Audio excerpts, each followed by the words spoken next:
পৃথিবীর মধ্যে 6টি শ্রেষ্ঠ দোয়া, এই দোয়াগুলোর আমল যদি কোনো বান্দা বান্দি করতে পারে তাহলে পৃথিবীতে যতগুলো দোয়া আছে তার ভিতরে এই দোয়াগুলোই সর্বশ্রেষ্ঠ দোয়া বলেছেন নবী করিম সাল্লাল্লাহু আলাইহি ওয়াসাল্লাম। কোনো বান্দা বান্দি যদি যতই বিপদে থাক, কষ্টে থাক, দুর্ভিক্ষে থাক, উৎকণ্ঠার মধ্যে থাক না কেন, সকাল থেকে সন্ধ্যা পর্যন্ত যদি কোনো বান্দা বান্দি দরুদ শরীফের আমল করতে পারে, রাতের বেলা যদি দরুদ শরীফের আমল করতে পারে, হাজারো অশান্তির দাবানল থেকে আল্লাহ রাব্বুল আলামিন শান্তি দান করবেন। 1 নম্বরে দরুদ শরীফের আমল করবেন। 2 নম্বরে ইস্তেগফার।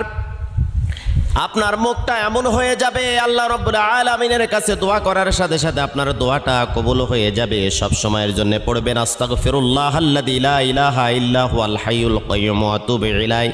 যদি না পারেন তাহলে পড়তে থাকবেন শুধু আস্তাগফিরুল্লাহ।